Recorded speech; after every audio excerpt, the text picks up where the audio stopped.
अच्छा, यहाँ पे तो ममता दीदी की टेंशन एफआईआर की है, लेकिन लखनऊ की केजीएमयू में टेंशन धर्मांतरण को लेकर है। वहां पर भारी बवाल मचा हुआ है। डॉक्टर आंदोलन पर आमादा है। लेटेस्ट अपडेट ये है कि डॉक्टर्स ने अपनी हड़ताल फिलहाल 24 घंटे के लिए टाल दी है। केजीएमयू में हड़ताल नहीं होगी। कल केजीएमयू के vice chancellor professor Sonia Nityanand CM Yogi Adityanath से मिलने पहुंची। योगी को उन्होंने लव जिहाद मामले और केजीएमयू में हुए बवाल की पूरी रिपोर्ट सौंपी। मुलाकात के बाद वीसी ने डॉक्टर्स से हड़ताल न करने की अपील भी की। इसी के बाद यूनिवर्सिटी के डॉक्टर्स, कर्मचारी और मेडिकल छात्रों की संयुक्त समिति ने कहा कि पुलिस को वो आज टाइम दे रहे हैं। पुलिस ने अगर आज अपर्णा यादव के खिलाफ एफआईआर दर्ज नहीं की तो 14 जनवरी को मेडिकल कॉलेज में हड़ताल रहेगी। इमरजेंसी के अलावा सभी ओपीडी सेवाएं बंद रखी जाएंगी और पूरा मामला यूनिवर्सिटी के एक डॉक्टर रमीज से जुड़ा हुआ है। यूनिवर्सिटी की ही एक छात्रा से लव जिहाद का आरोप लगा। डॉक्टर रमीज पर एक्शन भी हुआ। पुलिस की वो गिरफ्त में है, लेकिन यूपी महिला आयोग की उपाध्यक्ष अपर्णा यादव के समर्थकों के बवाल के बाद मामले ने तूल पकड़ लिया। डॉक्टर्स अपर्णा यादव पर एक्शन लेने की मांग कर रही है। मामला कहां से शुरू हुआ था, कहां पर आकर थम गया, ये आप देखें। केजीएमयू की कमेटी अपर्णा यादव के खिलाफ एफआईआर की मांग कर रही है। अपर्णा यादव ने केजीएमयू के वीसी के खिलाफ मोर्चा खोल दिया। पिछले शुक्रवार को अपर्णा यादव केजीएमयू के वाइस चांसलर से मिलने के लिए पहुंची, लेकिन इससे पहले ही माहौल बिगड़ गया। अपर्णा यादव के साथ आए समर्थकों ने विश्वविद्यालय में हंगामा कर दिया। तोड़फोड़ का आरोप भी लगा, लेकिन अपर्णा यादव का दावा यह है कि उनके साथ अभद्रता की गई। अब वीसी अपने पापों को छिपाने के लिए तमाम आरोप लगा रहे हैं।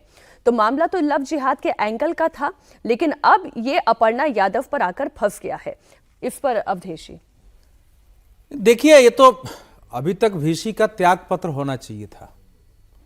आखिर वो जो रमीज है उसने पहले एक डॉक्टर के साथ ऐसे ही किया है और वो प्रमाण आ गए हैं उसका। वो तो गर्भवती भी हो गई, वो दूसरी जगह चली गई है, एक दूसरी लड़की के साथ है हुआ और इसने शिकायत करने की कोशिश की।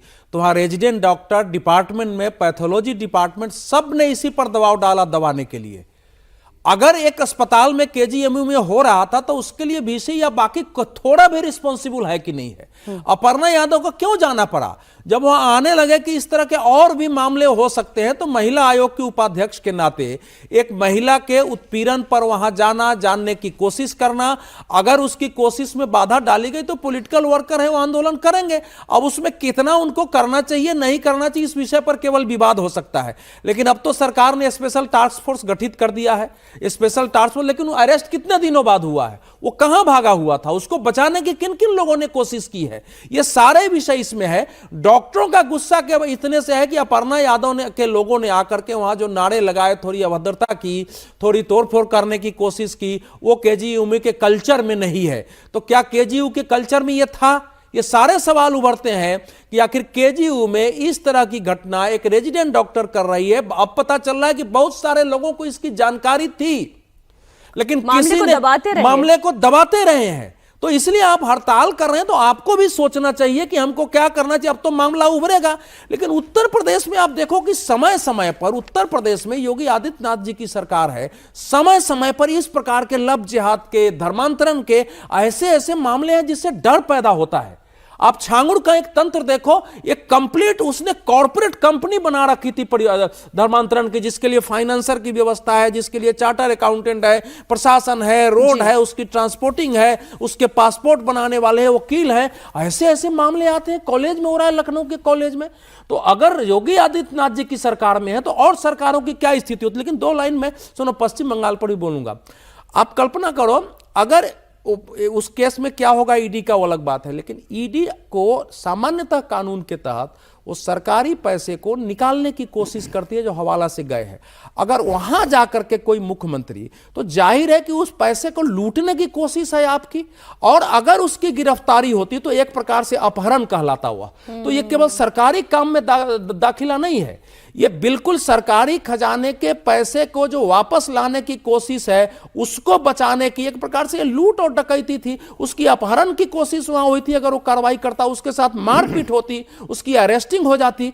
तो ये तो सुप्रीम कोर्ट जो भी करे, लेकिन केंद्र सरकार को, जो मुख्यमंत्री खुलेआम कह रही है कि गृह मंत्री हमारे कृपा से निकलते हैं होटल में, इससे लॉ एंड ऑर्डर का क्या प्रॉब्लम हो सकता है बड़ा? तो केंद्र सरकार को भी एक्शन लेने का समय है इस आधार पर कि इनकी लोकप्रियता बढ़ जाएगी। हम 356 355 यूज करते हैं, सर, वो मायने नहीं रखता है। ममता बनर्जी यहाँ से डरेंगी या और एग्रेसिव हो नहीं, जाएंगी? उन्होंने ये तो अपने पश्चिम बंगाल की अपने राजनीति कार्यकर्ताओं बताएगी। को संदेश दे दिया कि तुम जैसे करते थे रिगिंग वैसे करो, हम एक कंपनी के साथ खड़े हैं, सबके साथ खड़े हैं, ये उनको संदेश देना था और उन्होंने संदेश दे दिया अपने लोगों को चुनाव